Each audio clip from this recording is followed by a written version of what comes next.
Well, hello everybody, my name's Dr. JD Swanson. I'm the author of Karate Science, for those who don't know me. What I'd like to cover today is, I'd like to start talking about some of the testing basics that we see quite often in Shotokan. And what I want to do is I want to give you an idea of things that I look for personally. Now let me just caveat this with just pointing out that I am currently ranked as C examiner within the ISKF. And so I still have a lot to learn, but this is sort of where I'm at and where I'm thinking now. And what I want to do is we'll talk about some sort of surface things and then sort of look at them a little bit deeper. The two I want to talk about today is Oizuki and the derivatives of that, and then the Age-uke and derivatives of that you often see in Shotokan examinations. So we'll go through those very briefly. I'll talk about things that I think are important. You may not, that's cool with me. So without further ado, let's get started. Hey, us. Practicing basic kind of technique can often form, I think, into everybody's everyday training where they tramp up and down the floor doing line work. This is incredibly, incredibly important, I think, in karate training, but it shouldn't encompass everything. The thing is, though, is at the end of the day, this is what you're tested on primarily in most big organization basic Shotokan styles. So what I want to do is let's go through some of that line work.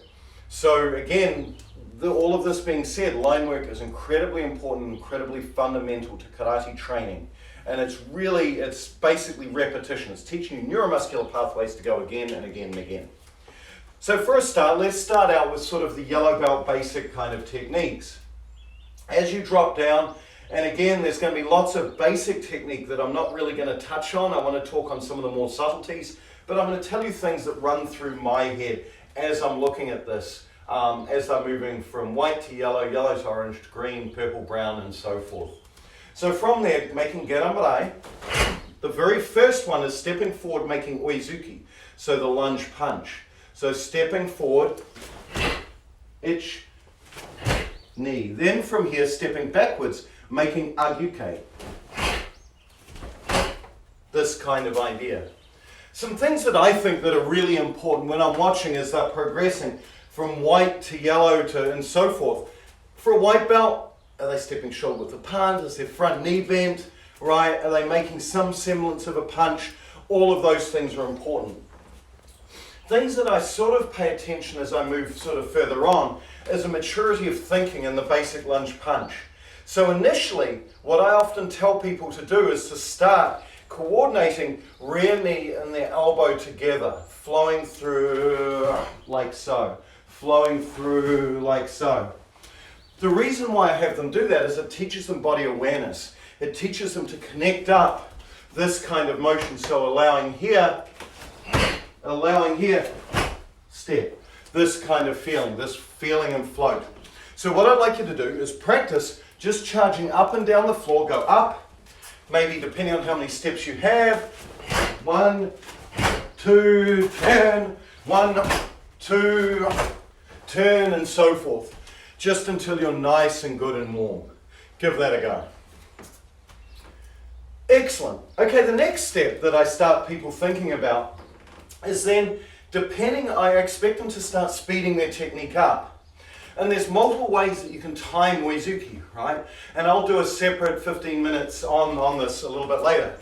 They could end up timing and throwing their hand super quick. They could end up throwing their hand with the technique. They could end up holding it and late. What I expect my students to do is to start to move their rear leg as fast as they can. Start to see from here, this fast, and stepping through.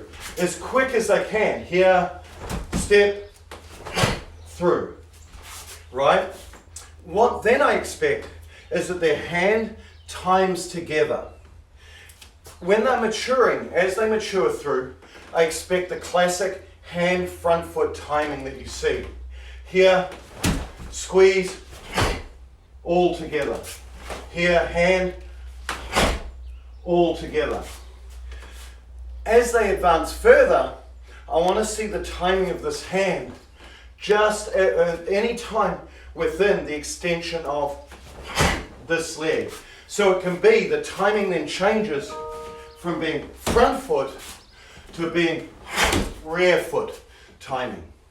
So what I'd like you to do is just have a go with just basic Oizuki, practicing same time, practice leaving it, and then practice it quicker, as long as that drive of the back leg is happening. Try those 3 timings very simply. And again, this is as they mature from white all the way through to Godan. Give that a go. Excellent. So the next thing is from here, Somon-tsuki, Jodan, Shudan, Shudan. What you want to see in this particular technique is the idea that it's Oizuki first, then from here, usually Jodan, then Shudan, Shudan, right, connected up. Here's the things I don't want to see. So when I'm looking at purples and browns, I don't want to see, you want to see good timing of technique, clonk, then whom, whum, full and complete techniques. You want to see as they mature from purple to brown, that nice sort of vibrational motion in there, those little micro rotations coupled with that connection. You don't want to see this, where there's nothing down here. What you notice is that that hip and that center connection usually develops in concert with the development of Tiki Shodan, right, as they're practicing that kata. So allow that to actually mature, and you should start encouraging your students to apply and connect that in, right, and having them think about that. Right, so from here, what I want you to do is just practice basic Somon-tsuki. So it's here, 1, 1, 2, with that nice vibration. Stepping forward, stepping back. Excellent. So once you've got that motion, and as you're making that transition from brown to black belt, now what you want to think about is this clear, definitive timing. Here in Shodan has it. 1, 1, 2. And so from here, in basics, or in Kihon waza, especially in a test, don't rush them. Go from point A to point B as quickly as possible, but pause for what you need in those gaps between the notes. Right? I think it was Beethoven that once said, the beauty of music lies not within the notes themselves, but rather in the space of silence. It's the same for karate as well. Allow that space of silence to really set or dramatize your karate. And when I say dramatize, I mean it gives your opponent a section to react. You hit them in the face, bang! You see how they react in that pause. Then you see they shifted back, they shifted forward, they shifted to the side. Once you see that reaction, then bang, bang, you can nail the next 2 shots. That's what this is teaching you, is that patience and that patience of mind rather than throwing a flurry of techniques. So it's here, think from here, 1, 1, 2, right? 1, 1, 2. That kind of feeling. So your techniques are strong and hard, but I have gaps of silence in between. Don't be afraid to allow that to happen. And really pay attention to that. Common mistakes, right, so before we start, go through, practice that timing. 1, 1, 2, 1, 1, 2. Allow that to actually occur. Good, so give that a go. Okay, so from there, as you're thinking about the sort of common mistakes that you often see, things like the classic sort of foot moves first and step, you see them stepping through and not connecting their rear hip, you've got to connect it in. Obviously stepping, not shoulder width, right, or hip width rather. The feeling of the butt sticking out and leaning, make sure connect it in, boom, boom. The drive of the rear leg. All of these kinds of things, the formal structure and the outward shape of the stance. Punching this way, rising in the punches. Look for all of those kinds of things. And if you're not instructing people and you're doing karate and training, think about those things. Right? Ask yourself constantly, be critical of your karate about those kinds of things. Right, so from here, the last version, of course, is for Nidan and above. And from here, this is from Kamae. It's Kazamazuki first, Kazami Oi, 1, 2, then back. The way that I think about this, and the key piece, is as you're going to Nidan, it's about throwing those techniques together. It's about having this nice sort of expansion, 1, 1, 2, and then float back. It's just the fact that you can string them together. From Sandan and beyond, the thing I think about and the thing that I look for is this flowiness to the technique, the ability to be able to let go. So rather than making it very, I'm going to call this Shodans in the world, don't get angry with me, calling it very Shodan-like,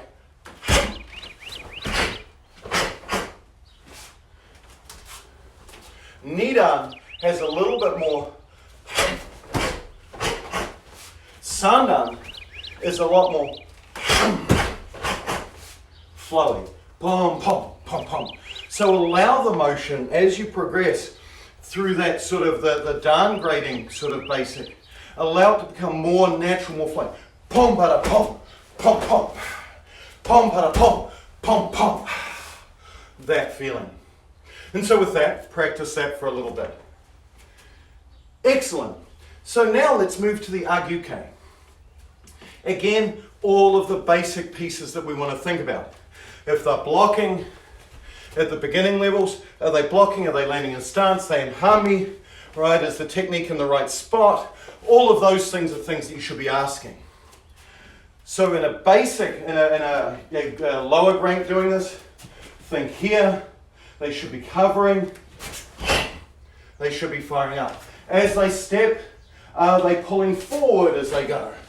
So from here, it should be a simple collapse and pull. A simple collapse and pull. This feeling, the squeeze through the legs. For a basic or for a lower rank, you're expecting this nice boom. You're expecting this nice squeeze and up. That kind of feeling. As they get older, it smooths out. It still goes through the same path, that same squeeze and that same contraction through the adductors, but it's that same path, but it's more fluid. They must practice the timing of the technique as well. Because this is a compound movement, there's two pieces in there. Make sure that it's not, oh that's right, I've got a block. It should be very, very well defined as they move. Very defined. And then as they move, it just becomes more smoothed out. So with that, give straight Age-uke a shot. Give it a go, give it a play. Excellent. Okay. From here, the next piece is Age-uke Gyakuzuki.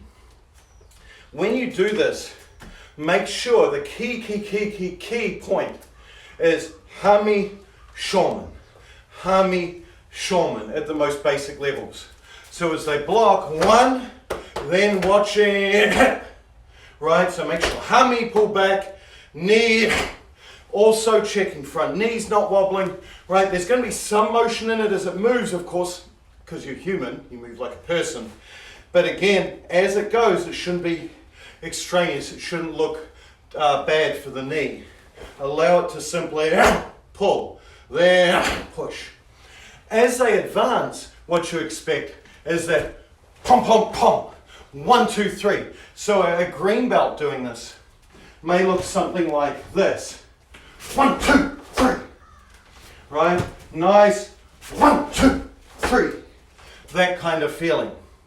Purple belts, as they move on, purples and even into brown, start to flow the technique up. So it's like boom, 1, 2, 3. So here, more this kind of feeling. Again, full, complete. They must finish out the block. Double check that you don't have them, that you're not just throwing the technique and immediately punching. Make sure the block connects in place.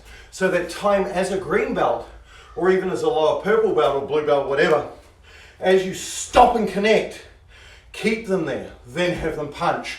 Make sure that when they make that transition to the block punch quick and together, that they don't forget what it feels like to make the block, to make that nice expanded technique.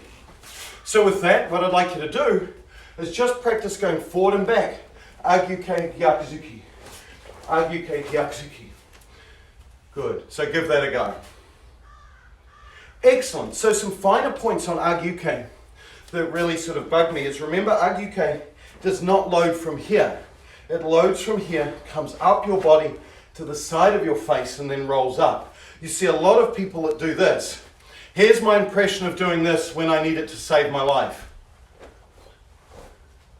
Doesn't work. It's got to be straight, direct line of action. The elbow, as far as my elbow is concerned, I'm just making kazamazuki. So allow that to actually happen again. The fist goes just beyond the line of my face, catches here and makes that rotation upwards. So just be aware that people are not this kind of inward and upward action. Straight up. Second thing, make sure this hand is active. Don't just pull it back. Make sure that it covers your body. That this here, oh, this is covering. Make sure, pull that elbow in. The same way that you punch, you rotate and pull. Same way here, I rotate and pull. That way my body is never not covered at some point, especially my face. So as I'm here, feel as it goes. This way I'm practicing Nagashuke and Age-uke and also Nagashe this side. Right, so I've got all these techniques that are open and available to me that I can use. Excellent. So practice that, think a little bit more about the action of the block as you move, and then we'll move on to the next one. Excellent. So let's now talk about Age-uke with the Iraken and the punch. Two versions of the Iraken. So this one here, the standard is 1, then from here 2, 3. That feeling. The other standard I've seen is where they do the flippy or the Kyage version of Iraken. Snap, throw. Either's fine. The one that we do in the ISKF, or at least I've been told by Hiroshi Okazaki Shihan, is very decisively this version, the more sort of ate or kikome version of the rotation of the Iraken uchi. So from here, as you make this technique, feel the Age-uke hit low. Then as you do this, this is exposed and up. Just simply compress it down with the rotation of the wrist. What you can do is there may be a slight drop in the knee or a slight drop forward. Doesn't necessarily need to be, but really concentrate on just squeezing down with this rib cage like so. Then from here, rotate and punch as normal. So a beginning brown belt, or a beginning sort of when you're just learning this, it might end up being here 1, 2, 3, and that's fine. Again, check that all the parts are working. Block, load, squeeze and compress, rotate and push, and it's all timed well with correct body movement. Give that a go. Excellent. The next piece is thinking about the timing of the technique. So again, we went up the line, 1, 1, 2. Well, let's just keep it with that. 1, 1, 2. So the feeling now is this compression combines with the punch. So from here, feel this load. 1, look at me, I'm beautiful. Then 1, 2. This kind of feeling. 1, 1, 2. And again, as Beethoven said, it's that gap of silence between the notes that counts. Again, as you become more and more advanced, it simply becomes more flowy. This feeling. So give that a go now. 1, 1, 2. Excellent. Okay, so from here now, of course, we have the higher rank version, which simply adds kazamazuki at the beginning. So this has a da da da da da da, that feeling. Da da da da da da, that feeling. So again, it's that feeling of nice boom bada boom, and then floating out. Boom bada pum, pum pum, pum bada pum, pum pum, and then relax up. So with that, give that a go and try again. As you progress through the dan ranks, it just simply becomes more and more smooth. Good. So give that one a go. Excellent. So the last thing to think about is the Iraken uchi. How can, if we tie it into the snapping version, how can that work? Well, from the basic version, 1, here I make the Iraken, I simply push my elbow towards my target. The feeling is just flip your hip and turn. Too late. I block, I then pull their punch into my face and then hit. Here, allow, it's already in position. Allow, snap, snap, punch. At the beginning levels, at the more advanced, snap, use the snap back to fire, use the snap back to fire the punch. So it becomes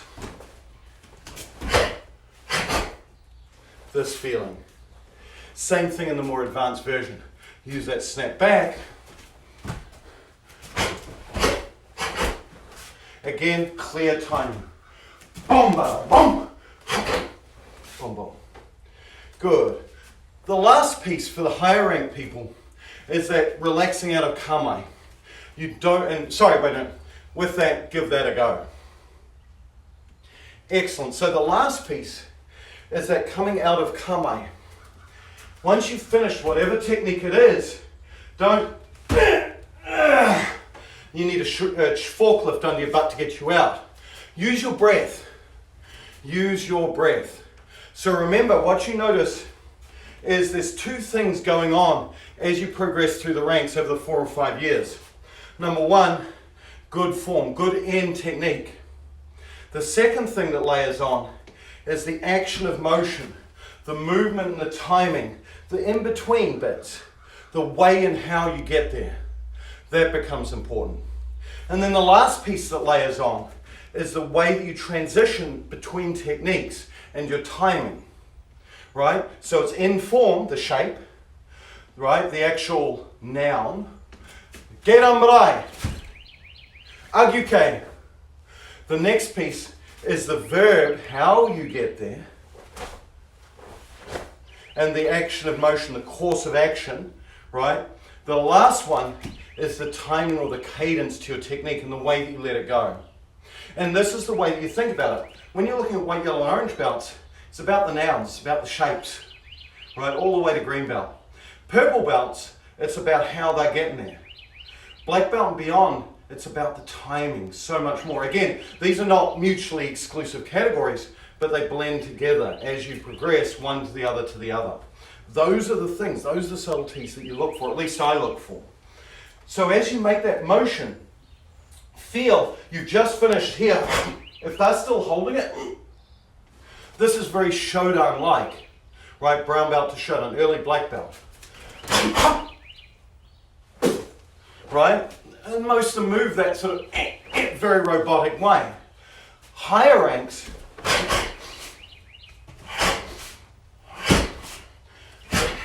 are able to relax out more easily. Again, not popping the shoulder, but body movement, body movement, body movement. Connect, release.